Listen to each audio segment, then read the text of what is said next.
गुरु प्यारी साध संगत जी, राधा स्वामी जी। प्यारी साध संगत जी, अगर आप इस चैनल पर नए हैं तो कृपया इस चैनल को ज़रूर सब्सक्राइब कीजिए। साध संगत जी, जिन्हें गुरु से नाम मिला है वह जानते हैं कि हमें बाबा जी ने बताया था कि हमें भजन सिमरन में 2.5 घंटे बैठना है, 2 घंटे सिमरन करना है और आधा घंटा भजन को देना है। पर अगर हम भजन पर सिमरन से पहले बैठना चाहे तो क्या हम बैठ सकते हैं? साध संगत जी, ऐसी अवस्था भी आती है जब हमें सिमरन की ज़रूरत ही नहीं पड़ती, हम सीधे भजन पर बैठ सकते हैं। उसके बारे में हम आपसे आगे बात करेंगे, पर पहले हम उनकी बात करेंगे जिनका ध्यान तीसरे तिल पर नहीं टिकता, जिन्हें शब्द धुन सुनाई नहीं देती। उन्हें पहले सिमरन ही करना चाहिए। बाबा जी के कहे अनुसार सिमरन से ही हम अपने मन को एकाग्र कर पाएंगे। सिमरन से ही हम अपने ध्यान को तीसरे तिल पर टिका पाएंगे। हमें चलते फिरते सिमरन करते रहना चाहिए। हमारा सिमरन तो इतना पक्का होना चाहिए कि अगर हम किसी से बात भी करते हैं तो हमारा सिमरन अंदर चलता रहे। जब तक सिमरन हमारा लगातार नहीं चलता रहेगा तो हम शब्द धुन को कैसे सुन पाएंगे? सिमरन से ही हमें शब्द धुन में मदद मिलेगी। जब तक हमारा सिमरन पक्का नहीं होगा हम भजन सिमरन में तरक्की हासिल नहीं कर पाएंगे। इसीलिए सिमरन के लिए हमारे गुरु ने हमें 2 घंटे दिए हैं और शब्द पर बैठने के लिए हमें आधा घंटा दिया है, ताकि हम सिमरन के जरिए अपने मन को टिका सकें। सिमरन के जरिए हम अपने भटके हुए मन का ठहराव कर सकें। इसलिए हमें पहले सिमरन में बैठना चाहिए।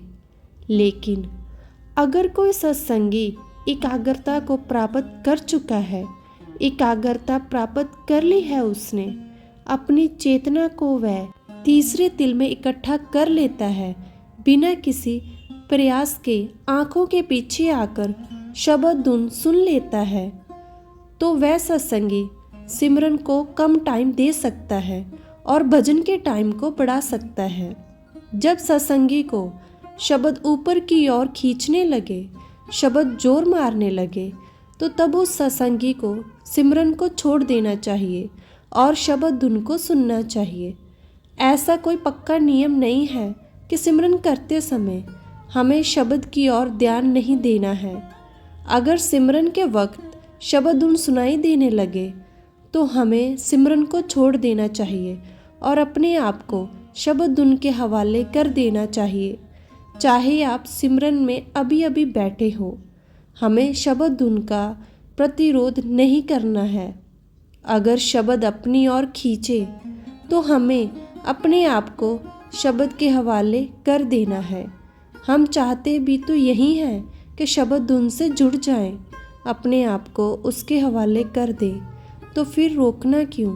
शब्द से ही तो हमारे कर्म कटेंगे, क्योंकि वाणी में भी आया है, शब्द शब्द से जाए मिलाए, शब्द कर्म की रेख मिटाएं। अगर कोई भाग्यशाली ऐसा है तो उसे शब्द से ख्याल को हटाकर सिमरन में नहीं लगाना चाहिए। अंत में तो एक वक्त ऐसा आ जाता है कि सिमरन छूट ही जाता है। हम केवल शब्द को ही सुनते रहते हैं, उसी में समा जाते हैं। जब हम शब्द धुन में विलीन हो जाते हैं तो शब्द हमें हमारे निज घर ले जाता है। उस अवस्था को प्राप्त करने पर हमें सिमरन की आवश्यकता नहीं रहती। फिर जब चाहो आंखें बंद करो तो चेतना शब्द से जुड़ जाती है। फिर हम मालिक में समा जाते हैं और मालिक का ही रूप बन जाते हैं। ये सब बिना गुरु की दया मेहर से नहीं हो सकता। हमें इस अवस्था को पाने के लिए बहुत मेहनत करनी होगी। हमें दिन रात अपने आप को सिमरन के साथ जोड़ना होगा, भजन सिमरन को पूरा वक्त देना होगा और अपने गुरु के बताए हुए रास्ते पर चलना होगा, क्योंकि हमें जो कुछ भी मिलेगा भजन सिमरन के द्वारा ही मिलेगा, क्योंकि देने का भी एक जरिया होता है और लेने का भी एक जरिया होता है। तो हमारा भी फर्ज बनता है जो हम वादा अपने गुरु से करके आए हैं उस पर खरे उतरें और भजन सिमरन को पूरा वक़्त दें। राधा स्वामी जी।